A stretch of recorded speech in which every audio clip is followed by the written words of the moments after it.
खुर्सानी पनि लिएर आएको 10 मा। फेरि पनि हजुरहरूलाई मेरो युट्युब च्यानलमा स्वागत छ साथीहरू। अनि आज चाहिँ म कहाँ जान तयारी गर्दैछु भन्ने नि साथीहरू, म चाहिँ आज मार्केट, आज आइतबार लाग्छ बजार उता, त्यही भएर मार्केट जानलाई तयारी भएर बसिरहेको छु। अनि आज चाहिँ म एक्लै रुममा एक्लै छु बिस्तारामा साथीहरू। अनि आज म बजारबाट के ल्याउँछु हजुरहरूलाई देखाउँछु है साथीहरू। सुरुदेखि अन्तिमसम्म हेरेर साथ दिनु होला साथीहरू। मैले बजारबाट के ल्याएँ त फुलकोपी बोकेर आएको छु। आज सस्तोमा धेरै छ, 20 रुपियाँ किलो, 3टा चढ्यो 20 रुपियाँमा। अनि हरियो खुर्सानी पनि लिएर आएको 10 मा। यति दिन्छ 10 रुपियाँमा। यहाँ धेरै नै दिन्छ, धेरै दिन्छ यहाँ।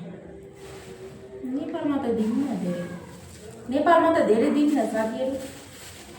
यो पनि 10 रुपियाँ, कति धेरै दियो। यहाँ दुकानमा किनेको त यति दिइरहेछ, यत्रो दुकानमा दिन्छ कि थोरै, बजारमा धेरै दिन्छ। दुकानमा किने त साथीहरू मैले कति थोरै यत्रो प्याकेटमा दिने 10 रुपियाँ। हुन त के पनि आउन नआउन त, त्यही पनि बजारमा किनेको त यति धेरै देख 10 रुपियाँ। अनि मैले कटर बोकेर आएको छु साथीहरू। सब्जी आज सब्जी खान पर्ला भनेर हेर्नुहोस् त, कटर आज के भन्छ कटरको सब्जी खान मन। कतिमा दिएको थाहा? कतिमा दियो है? 20 रुपियाँ। 20 रुपियाँमा दियो आधा किलो, 1 पाउ भनेपछि 20 रुपियाँ पाउ भनेपछि 40 को आधा किलो 80 रुपियाँ किलो। महँगो छ नि, महँगो भयो नि। अरू बेला त सस्तो भयो। 60 रुपियाँ किलो बेच्छन् गरे। त्यो साथीहरू मैले बजारबाट लिएको, धेरै लिगेन, धेरै ल्यायो भने पनि छिट्टो कुहिन्छ। 2 जना मात्रै हम, त्यही भएर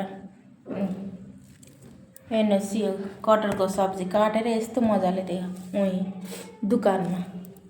अब यसलाई चाहिँ बनाउँछु मैले। बजार पनि गएर आयौँ हामी चाहिँ 2 जना भएर, आशिष र म। आशिष ओरै बसेँ, म चाहिँ पर पुगेर आएँ। अनि सन्चो नभएर होला एक्लै पनि झ्याउ लायो। अनि धेरै सामान पनि लिगेन, त्यही गोबी आलु अनि यो उसो बोकेर आएँ। अनि हाम्रो चाहिँ फेरि यता 2 दिन लाग्छ बजार, यता आइतबार अनि यता चाहिँ सोमबारको बजार लाग्छ 2 दिन। अनि त्यही भएर मैले चाहिँ अब सब्जी 2 जनामा कति खान्छ र भनेर थोरै बोकेर आएको साथीहरू सब्जी। गयो भने जान मन लाग्यो, भोलि जानु पर्ला भनेर धेरै लिएन, त्यही भएर सब्जी साथीहरू। अनि त्यही कटर बनाएर खान्छु, अब कस्तो हुन्छ कटर, कस्तो बन्छ। अरू बेला त मिठै बन्छ साथीहरू, कस्तो हुन्छ हेरौँ। कटर देखेर खान मन लागेर लिगेँ मैले चाहिँ कटर। फेरि यिनी चाहिँ बजारबाट आएर पनि लम्पसार परेर सुतेछन्, के भन्छ अरे थाके होला नि, के अरे काम पनि भक गरेर आएको, अनि त्यही भएर होला थाकेर सुतिरहेछ। अब मैले चाहिँ अब खाना बनाउँछु, अनि खानुपर्छ साथीहरू।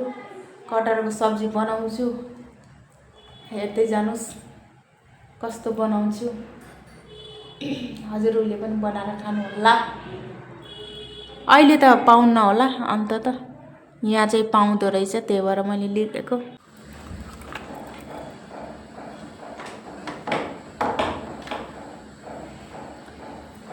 के भन्छ अरे उसलाई त अलि धेरै नै हाल्नुपर्छ, थोरै यो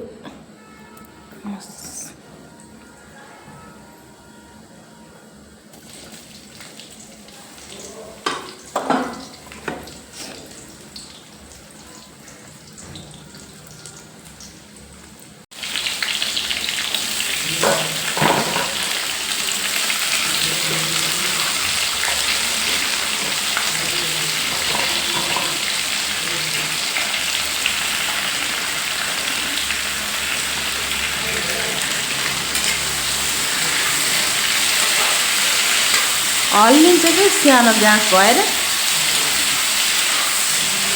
यस्तो यो राम्रोसँगै बस्यो।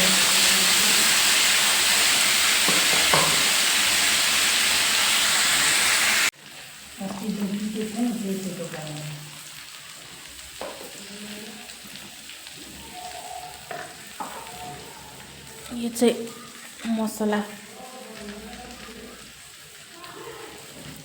लसुनहरू सबै हालेको यसमा।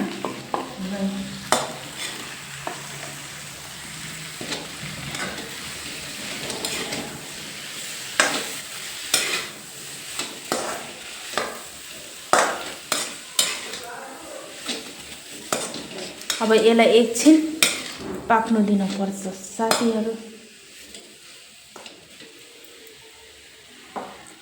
टमाटर प्याज सबै लगाएर बनाउँछु। मैले चाहिँ खाना पनि निकालिसकेँ, कटहरको सब्जी, दाल, भात अनि खुर्सानी।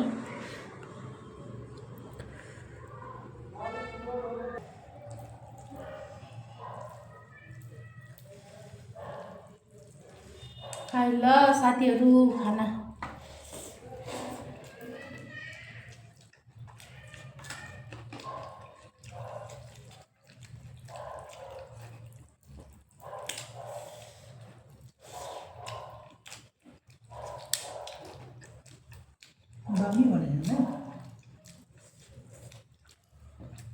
चिकन जस्तो बन्छ।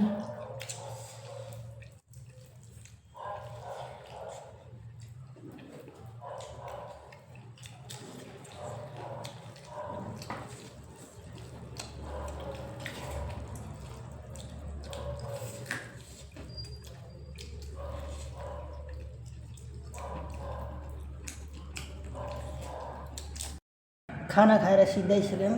अब सुत्न पर्यो, भोलि बिहान ड्युटी पनि जान छ, काम गर्नु छ, मोमो बनाउनु छ, काम कति हुन्छ त्यहाँ। साथीहरू धेरै रात पनि परिसक्यो। आजको भिडियो यहीँसम्म साथीहरू। नेक्स्ट ब्लगमा फेरि आउने छु है त साथीहरू। बाई बाई साथीहरू, छुट्टेको ल, बाई।